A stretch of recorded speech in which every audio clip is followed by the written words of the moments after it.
इंसान खसारे में हो। इस्लाह के मानी होती है मरम्मत करना, सुधारना। सबसे मुश्किल मशीन इंसान है। ये जिंदगी आखिरत के लिए एक इम्तिहान है। एक मुसलमान अच्छा मुसलमान हो ही नहीं सकता तब तक जब तक वो अच्छा इंसान है। जब अल्लाह साथ है तो किससे डरना? भगवान एक ही है, दूसरा नहीं है, नहीं है, नहीं है, जरा भी नहीं है। सबसे बेहतरीन प्लानर अल्लाह है। जब हक बातिल से टकराती है, बातिल का सर्वनाश हो जाता है।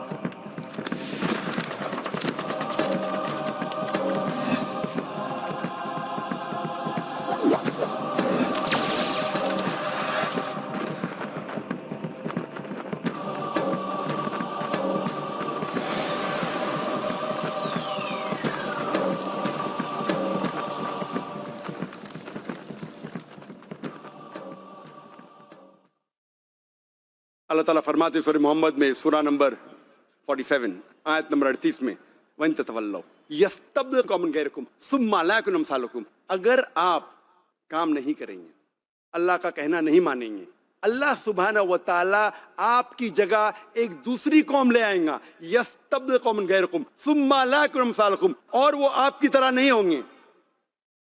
अगर आप अल्लाह का पैगाम नहीं मानेंगे, अल्लाह का कहना नहीं मानेंगे, अल्लाह के काम नहीं मानेंगे, अल्लाह सुब्हानहू व तआला एक दूसरी कौम को लेके आएगा और वो आपकी तरह नहीं रहेंगी। और हम देखते हैं कुरान मजीद में अल्लाह सुब्हानहू व तआला फरमाते कि पहले अल्लाह सुब्हानहू व तआला ने यहूदियों को चुना था अपना पैगाम पेश करने के लिए। वो अल्लाह सुब्हानहू व तआला के चुने हुए इंसान थे, यहूदी। उन्होंने अल्लाह का पैगाम नहीं माना, अल्लाह का हुक्म नहीं माना। यहूद अरबों को नीचे देखते थे। जो लोग को नीचे देखते थे, अल्लाह ताला ने अपने कलाम से अरबों को उनके सिर पे बिठाया। कुरान मजीद के जरिए वो जाहिल लोग सारी दुनिया में रोशनी फैलाए। लेकिन आज अगर हम अल्लाह ताला का कहना नहीं मानेंगे, उसका पैगाम गिरोह तक नहीं पहुंचाएंगे, दावा नहीं करेंगे, अल्लाह ताला को हमारी जरूरत ही नहीं। यस्तब्दिल कौमन गैरकुम सुम्मा ला यकुन अमसालुकुम। अल्लाह ताला आपकी जगह दूसरे लोग को लेके आएगा। अल्लाह को हमारी जरूरत नहीं है। The rubbish that we are. Allah को आपकी और मेरी जरूरत ही नहीं है। अल्लाह अकेले काफी है। अल्लाह ताला फरमाते सूरह इमरान में सूरा नंबर 3 आयत नंबर 110 में कुंतुम खैरा उम्मतिन उखरिजत लिन्नास। ए मुस्लिम, हमने तुम्हें सबसे बेहतरीन कौम बनाया है। अल्लाह सुब्हानहू व तआला हम मुसलमानों को इज्जत दे रहा है। अल्लाह ताला का कानून है, जब भी अल्लाह ताला इज्जत देता है उसके साथ जिम्मेदारी लाजिम है। इज्जत के साथ, ऑनर के साथ जिम्मेदारी, रिस्पॉन्सिबिलिटी लाजिम है। मिसाल के तौर पे एक स्कूल में प्रिंसिपल की इज्जत टीचर से ज्यादा है, टीचर की इज्जत क्लर्क से ज्यादा है, उसके साथ साथ प्रिंसिपल की रिस्पॉन्सिबिलिटी टीचर से ज्यादा है, टीचर की रिस्पॉन्सिबिलिटी क्लर्क से ज्यादा है। अल्लाह ताला इस आयत में सूरह इमरान सूरा नंबर 3 आयत नंबर 110 में हमें इज्जत दे रहा है। कुंतुम खैरा उम्मतिन उखरिजत लिन्नास। ए मोमिनो, आप सारे इंसानों में सबसे बेहतरीन कौम है। इतनी इज्जत दे रहा है, क्या हमारे पास कोई जिम्मेदारी नहीं? जिम्मेदारी अल्लाह ताला इसी आयत में फरमाते हैं, तामुरून बिल मारूफ व तनहौना अनिल मुनकर व तुमिनून बिल्लाह। क्योंकि आप लोगों को अच्छाई की तरफ बुलाते हैं और बुराई से रोकते हैं और अल्लाह में ईमान लाते हैं। अल्लाह ताला में सबसे बेहतरीन उम्मा कहता है, कौम कहता है, क्योंकि हम लोगों को अच्छाई की तरफ बुलाते हैं और बुराई से रोकते हैं। अगर हम लोगों को अच्छाई की तरफ नहीं बुलाएंगे और बुराई से नहीं रोकेंगे, हम खैरा उम्मा कहलाने के लायक नहीं हैं, हम मुसलमान कहलाने के लायक नहीं हैं। हर मुसलमान का फर्ज है कि वो लोगों को अच्छाई की तरफ बुलाए और बुराई से रोके और अल्लाह में ईमान लाए। दावा करना, लोग को अच्छाई की तरफ बुलाना, गलत काम से रोकना हर मुसलमान का फर्ज है। और ये एक नुक्ता है, जरूरी है, फर्ज है आपको जन्नत में जाने के लिए। अल्लाह ताला सूरह अल असर में फरमाते सूरा नंबर 103 आयत नंबर 1 से 3 सूरह असर को कहते हैं राह निजात, निजात का रास्ता। अल्लाह ताला फरमाते वल अस्र इन्नल इंसान लफी खस्र इल्ला लज़ीना आमनू व अमिलु सॉलिहाति व तवासौ बिल हक़ तवासौ बिस सब्र। अल्लाह सुब्हानहू व तआला वक्त की कसम खाते और कहते हैं इंसान खसारे में है, इंसान नुकसान में है। इल्ला लज़ीना आमनू, सिर्फ वो लोग खसारे में नहीं है जो लोग के पास ईमान है, वो आमिल सॉलिहात, अच्छे अमाल करते हैं, व तवासौ बिल हक़, लोगों को हक की तरफ बुलाते हैं, दावा करते हैं। इस्लाह और दावा, मुसलमानों को सही रास्ते पे लेके आते और गैर मुसलमानों को पैगाम दे के सही रास्ते पे लेके आते। व तवासौ बिस सब्र, लोगों को सब्र की तरफ बुलाते हैं। इस सूरे से पता लगता है कि कोई भी इंसान को जन्नत में जाने के लिए कम से कम 4 चीजों की जरूरत है, ईमान, अमल सॉलिहात, व तवासौ बिल हक़, दावा, व तवासौ बिस सब्र। इनमें से एक भी अगर कम है तो इस सूरे के हिसाब से आम तौर पे आप जन्नत में नहीं जाएंगे। आप कितने भी अच्छे मुसलमान हो, 5 टाइम नमाज पढ़ते होंगे, हर रमजान रोजा रखते होंगे, हज के लिए गए होंगे, ज़कात देते होंगे, लेकिन अगर दावा नहीं करते इस सूरे के हिसाब से आप जन्नत में नहीं जाएंगे। अगर अल्लाह ताला चाहता है और डालना चाहता है तो उसकी मर्जी, क्योंकि अल्लाह ताला फरमाते हैं सूरह निसा में सूरा नंबर 4 आयत नंबर 116, सूरह निसा सूरा नंबर 4 आयत नंबर 48 में कि अल्लाह सुब्हानहू व तआला अगर चाहे तो कोई भी गुनाह माफ कर सकता है, लेकिन शिर्क कभी भी नहीं माफ करेगा, क्योंकि शिर्क सबसे बड़ा गुनाह है।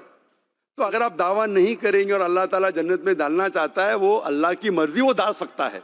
लेकिन आम तौर पे चारों चीज जरूरी है, सिर्फ दावा भी नहीं, ईमान भी, अमल सॉलिहात, दावा, व तवासौ बिस सब्र। हम देखते हैं मीडिया में अक्सर इस्लाम को बदनाम करने के लिए इस्लाम के खिलाफ गलत फहमियां फैला रहे हैं। कई बार ये लोग कुरान का हवाला देके लोग को बहकाने की कोशिश करते हैं और आम तौर पे जो क्रिटिक्स ऑफ इस्लाम है, जो इस्लाम के खिलाफ लिखते हैं, वो एक मशहूर आयत को पेश करते हैं, हवाला देते हैं बताने के लिए कि इस्लाम दहशतगर्दी का मजहब है, और वो कोट करते सूरह तौबा सूरा नंबर 9 आयत नंबर 5 और कहते हैं कि कुरान मजीद में लिखा है कि जब भी आप काफिर को देखो, मतलब गैर मुस्लिम, मतलब हिंदू, उसका कत्ल करो। अक्सर जो क्रिटिक्स ऑफ इस्लाम है, जो इस्लाम के खिलाफ लिखते हैं, वो एक आयत का हवाला देते हैं कुरान मजीद की, जिसमें लिखा है कि जब भी आप काफिर को देखो उसका कत्ल करो। कहना चाहते हैं कि मुसलमानों को कुरान कहता है कि काफिर को देख के कत्ल करो, और जब आप कुरान मजीद खोलेंगे सूरह तौबा सूरा नंबर 9 आयत नंबर 5, उसका तर्जुमा पढ़ेंगे तो बराबर है, उसमें लिखा है कुरान मजीद में जब भी आप काफिर को देखो उसका कत्ल करो। लेकिन ये पस मंजर के खिलाफ है, आउट ऑफ कॉन्टेक्स्ट है। पस मंजर जानना चाहते तो सूरह तौबा सूरा नंबर 9 आयत नंबर 1 से शुरू करो। उसमें लिखा है कि मुसलमान और मक्का के मुशरिकीन के बीच एक मुआहिदा था, एक पीस ट्रीटी थी, एक अमन का मुआहिदा था, सलामती का मुआहिदा था। और ये मुआहिदा, ये पीस ट्रीटी एक तरफा मक्का के मुशरिकीन ने तोड़ दिया था। उस वक्त अल्लाह सुब्हानहू व तआला सूरह तौबा सूरा नंबर 9 आयत नंबर 5 में कहते कि आपको 4 महीने का वक्त दिया जाता है, आप सुधर जाओ वरना ऐलान जंग। और फिर सूरह तौबा सूरा नंबर 9 आयत नंबर 5 में जंग के मैदान में अल्लाह ताला फरमाते हैं कि जंग के मैदान में जब काफिर, जब दुश्मन आएंगे आप उनका कत्ल करो। उसका मतलब कि जब दुश्मन जंग के मैदान में आपसे लड़ने के आ रहे तो डरो मत। हिम्मत अफजाई के लिए अल्लाह ताला फरमाते हैं कि जंग के मैदान में डरो मत, उनका सामना करो, उनका कत्ल करो। जंग के मैदान में बिल्कुल सही है। मिसाल के तौर पे अगर प्रेसिडेंट ऑफ अमेरिका या आर्मी जनरल ऑफ अमेरिका, जब जंग हो रही है यूएसए और वियतनाम की, तो जंग के मैदान में प्रेसिडेंट ऑफ अमेरिका या आर्मी जनरल अमेरिकन सिपाही की हिम्मत अफजाई के लिए कहता है कि दुश्मन जब आएंगे डरो मत, सामना करो, कत्ल करो, तो ये सही है। लेकिन अगर मैं पस मंजर के खिलाफ आज उसको बयान करूंगा, क्या यूएसए का प्रेसिडेंट कह रहा है कि जहां भी आप वियतनामीज को पाओ उसका कत्ल करो, तो मैं ऐसा इल्जाम लगा रहा हूं क्या वो बूचर है, क्या वो कसाई है। ये पसे मंजर में सही है। जब जंग के मैदान में दुश्मन जंग के लिए आते हैं मैदान जंग में, तो हिम्मत अफजाई के लिए सिपा सलार या प्रेसिडेंट बिल्कुल ये कहेगा कि डरो मत, लड़ो। तो इसी तरीके से ये आयत एक जंग के मैदान में कही गई है कि जब दुश्मन आते हैं, डरो मत, आपका कत्ल करने आ रहे, डरो मत, आप उनका कत्ल करो। और एक मशहूर राइटर है जो इस्लाम के खिलाफ लिखता है, उसका नाम अरुण शौरी है। कई किताबें लिखा है इस्लाम के खिलाफ। एक किताब लिखा है वर्ल्ड ऑफ फतवाज, और वर्ल्ड ऑफ फतवाज में ये वही आयत को कोट करता है, सूरह तौबा सूरा नंबर 9 आयत नंबर 5, और दिखाता है कि मुसलमानों को कत्ल करना चाहिए काफिरों का। और आयत नंबर 5 से जंप मारता है, फौरन जाता है आयत नंबर 7 पर। क्यों 5 से 7 पे क्यों जाता? 5 और 7 के बीच में आयत नंबर 6 को भूल जाता है। क्यों? क्योंकि 6 में उसकी बीमारी का जवाब है। 6 में अल्लाह ताला फरमाते हैं, आयत नंबर 6 सूरह तौबा सूरा नंबर 9, अल्लाह ताला फरमाते अगर वो काफिर, वो मुशरिक, वो दुश्मन अमन चाहता है, उसको सिर्फ छोड़ मत दो, उसको ऐसी महफूज जगह पर लेके छोड़ो ताकि वो अल्लाह का कलाम सुन सके। अल्लाह ताला ये नहीं फरमाता है कि अगर वो अमन चाहता है तो छोड़ दो, उसे हिफाजत के साथ एक महफूज जगह पर ले जाके छोड़ो। आज के तारीख में सबसे दयालु सिपा सलार, सबसे दयालु प्रेसिडेंट ये कहेगा अरे वो दुश्मन को छोड़ दो। यहां अल्लाह ताला फरमाते छोड़ो मत, हिफाजत के साथ एक महफूज जगह पर ले जाओ और फिर छोड़ो। अक्सर लोग कुरान मजीद के आयत को आउट ऑफ कॉन्टेक्स्ट कोट करते, और जहां भी आप कुरान मजीद में अगर देखते हैं, अगर इस्तेमाल करना पड़ता है, जिहाद के कई मरहले मैंने कहा, अगर if you have to force, that is the last resort, violence, force, लड़ाई एक आखिरी रिसोर्ट है, आखिरी इलाज है। और उस वक्त भी जहां भी आप पाएंगे कुरान मजीद में आयत लड़ने की, उसके फौरन बाद कहा है अमन लड़ने से बेहतर है। कोई भी आयत लो, चाहे सूरह तौबा लो या सूरह अनफाल लो, सूरह नंबर 8 आयत नंबर 60, उसके बाद लिखा है अमन लड़ने से बेहतर है।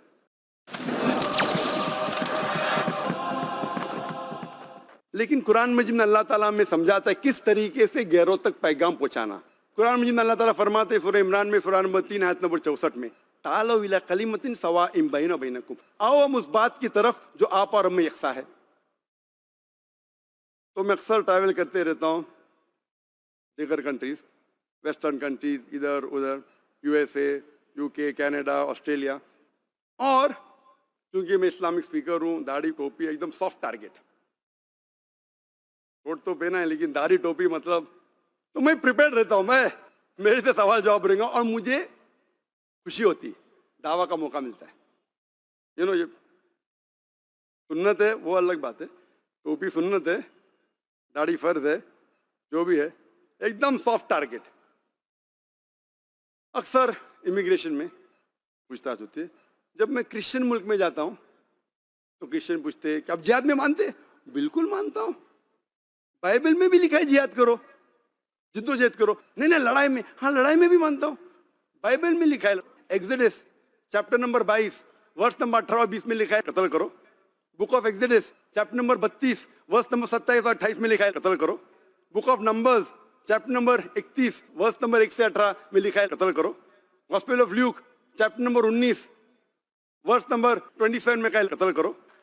ईसा अलैहिस्सलाम कहते हैं गॉस्पेल ऑफ ल्यूक में चैप्टर नंबर 22 वर्स नंबर 37 में कि take a sword and fight, तलवार लेके लड़ो। वो क्रिश्चियन मुझसे कहता है लेकिन जाकिर साहब ये लड़ाई हक और बातिल के बीच है, तो मैं कहता कुरान में भी वही है, तो मुझे कुरान से कोई गिला शिकवा नहीं।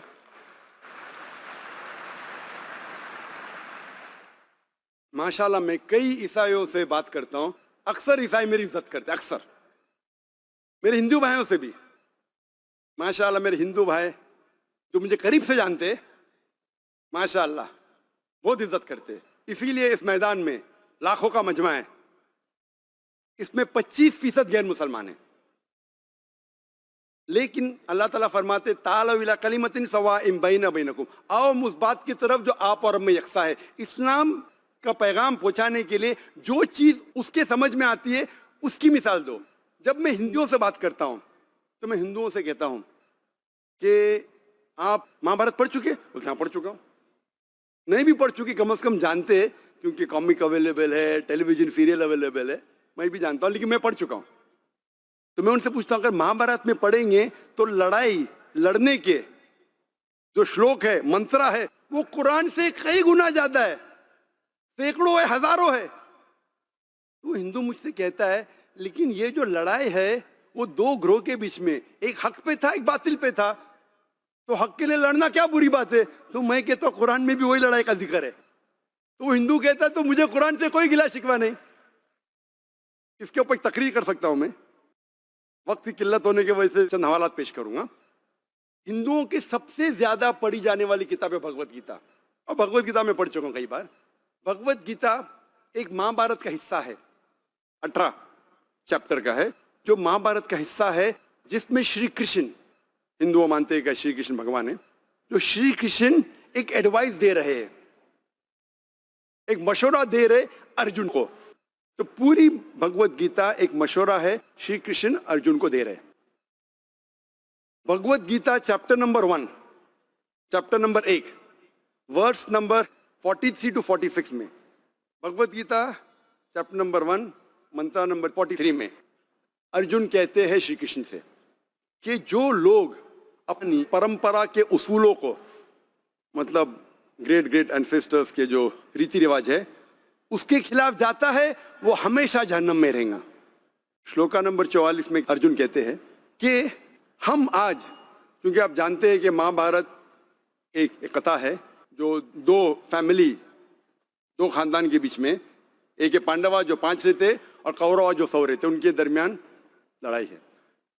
तो Bhagavad Gita chapter number 1 shloka number 44 में अर्जुन कहते कि आज हम लड़ रहे हैं और जहन्नम की तरफ जा रहे हैं, दुनिया के ऐशो आराम के लिए, राजनीति के लिए, अपनी कुर्सी के लिए। वर्ष नंबर 45 में अर्जुन कहता है श्री कृष्ण से, मैं पसंद करूंगा कि मैं निहत्था इस जंग में मारा जाऊं, बनिस्बत धृतराष्ट्र के बेटों से लड़ूं। अर्जुन कहते कि मैं पसंद करूंगा निहत्था मर जाऊं मेरे कजन ब्रदर्स के हाथों से। धृतराष्ट्र के बेटे मतलब उनके कजन ब्रदर, उनके भाई के हाथ से मैं पसंद करूंगा मर जाऊं, बनिस्बत मैं उनसे लड़ूं। वर्ष नंबर 46 में 46 में अर्जुन अपने हथियार नीचे छोड़ देता है और अफसोस करने लगता है। उसके फौरन बाद, चंद श्लोका बाद, भगवत गीता चैप्टर नंबर 2 वर्ष नंबर 2 और 3 में श्री कृष्ण अर्जुन को जवाब देते हैं, ए अर्जुन, ये गलत ख्यालात तुम्हारे दिमाग में कब से आने लगे? तुम ऐसे इंसान हो जो आगे बढ़ते हैं, ये गलत ख्यालात कैसे आने लगे? और आप गलत तरफ क्यों जा रहे हो? अर्जुन को मशवरा दे रहे हैं श्री कृष्ण। आगे जब पढ़ते हैं भगवत गीता चैप्टर नंबर 1 मंत्र नंबर 31, 32 और 33 में श्री कृष्ण अर्जुन से कहते हैं कि क्षत्रिय का धर्म है कि वो धर्म युग में हिस्सा ले। क्षत्रिय का फर्ज है, कंपल्सरी है कि वो धर्म युग में हिस्सा ले। अगर वो लड़ने से भाग जाता है तो वो जहन्नम में जाएगा, नरक में जाएगा। श्लोका नंबर 32 और 33 में श्री कृष्ण कहते हैं अर्जुन से, भाग्यवान है वो क्षत्रिय जिसको लड़ने का मौका मिलता है। अगर तुम लड़ोगे, श्लोका नंबर 33, आप स्वर्ग में जाएंगे। और अक्सर हमारे जो इस्लाम को क्रिटिसाइज करते हैं, अरुण शूरी भी अक्सर हवाला देते हदीस का, जिसका मैंने जिक्र किया हूं। क्या मोहम्मद सल्लल्लाहु अलैहि वसल्लम फरमाते सही बुखारी में वॉल्यूम नंबर 4 किताब जिहाद चैप्टर नंबर 2 हदीस नंबर 46, मोहम्मद सल्लल्लाहु अलैहि वसल्लम फरमाते कि जो आदमी जिहाद में मरेगा, जिसका इंतकाल होगा, वो जन्नत में जाएगा, और जो वापस आता है महफूज, खुदा उसे माले गनीमत, इस दुनिया की दौलत देगा। ये जो लोग कहते, कैसा मजहब है जो कहता है कि जंग के मैदान में अगर आप मर जाएंगे तो जन्नत में जाएंगे, वरना आपको दौलत मिलेगी। जब आप भगवत गीता पढ़ते, भगवत गीता में हूबहू वही लिखा है चैप्टर नंबर 2 वर्स नंबर 37 में श्री कृष्ण अर्जुन से कहते हैं, ए अर्जुन, अगर तू जंग के मैदान में जाएगा और मारा जाएगा तो स्वर्ग में जाएगा, अगर जिंदा वापस आएगा तो तुझे माले गनीमत मिलेंगी, इस दुनिया की दौलत मिलेंगी। हू बहू एग्जैक्टली जो सही बुखारी में अल्लाह के रसूल फरमाते हैं वही लिखा है भगवत गीता में चैप्टर नंबर 2 वर्स नंबर 37। मैं कहता हूं हिंदू भाइयों से, आप अपनी मजहबी किताब क्यों नहीं पढ़ते? अगर मैं ये कहूंगा कि श्री कृष्ण भड़का रहा है, इंसानों से कहता है अपने रिश्तेदारों का कत्ल करो, मैं शैतानी हरकत कर रहा हूं, मैं पस मंजर के खिलाफ बात कर रहा हूं। अगर मैं कहूंगा आपका ईश्वर श्री कृष्ण अर्जुन से कह रहा है कि अपने रिश्तेदारों का कत्ल करो, ये शैतानी हरकत है, बिल्कुल गलत है। मैं पस मंजर के खिलाफ बात कर रहा हूं, कोई भी हिंदू से नहीं मानेगा। लेकिन वो कहेगा कि ये तो हक और बातिल के दरमियान लड़ाई है, अगर सच के लिए लड़ने पड़े, चाहे आपकी जान जाए, चाहे रिश्तेदार के खिलाफ हो, वही पैगाम तो कुरान में लिखा है, इसमें लिखा है। अभी तक के एक भी हिंदू नहीं है, मैं हजारों से बात किया हूं, जिसने ये कहा कि कुरान में गलत है, हदीस में गलत है, क्योंकि मैं उनको हवाला दे रहा हूं भगवत गीता का। तो जब आप दूसरी मजहबी किताब पढ़ेंगे, अमन कायम होगा। तो लोग जो गलत इरादे से भड़काना चाहते हैं, लोग को दूसरे मजहब को मानने वालों के खिलाफ भड़काना चाहते, इसे आसानी से आप दूर कर सकते, सिर्फ तालव इला कलिमतिन सवाइम बैन बैनकुम, आओ हम उस बात की तरफ जो आप और हम में यकसा है। इतना आसान है। इसीलिए जब भी मैं जाता हूं, जब मैं बाहर गांव से आता हूं, तो वो कस्टम ऑफिसर, मुसलमान कस्टम ऑफिसर डर जाएगा, अरे मदद करूंगा तो फंस जाऊंगा। वो हिंदू कहेंगे, ओ डॉक्टर साहब कैसे हैं आप, जो कहेंगे सच कहेंगे, सच के सिवा कुछ नहीं कहेंगे। बोलते ग्रीन चैनल से जाओ, वही दाढ़ी वही टोपी, क्योंकि वो मुझे चैनल पे देखते। Sir can we ask you one question, वो फिर जरा अपने से फेवर चाहते, मुझे सवाल पूछते भगवत गीता के बारे में, कुरान के बारे में, और डबल फायदा, जो टाइम मेरा बच जाता है जाने में, मैं सवाल का जवाब देता हूं, वो भी खुश होता है, वो मेरे करीब आता है, मैं उसके करीब आता हूं, सही रास्ते पे आते। कुरान मजीद में जितने भी लड़ने की आयत है, एज अ लास्ट रिसोर्ट, उसके उसूल है। कुरान मजीद अल्लाह ताला फरमाते सूरह बकरा में सूरह नंबर 2 आयत नंबर 190 में, जब आप लड़ते हैं उस वक्त आप हद को पार मत करो, जो हद को पार करते हैं वो बिल्कुल गलत काम करते हैं। अल्लाह ताला फरमाते सूरह बकरा में सूरह नंबर 2 आयत नंबर 193 194 के लड़ो जब तक जुल्म खत्म हो जाए, जिहाद करो जब तक जुल्म खत्म हो जाए, उसके बाद आप बंद करो।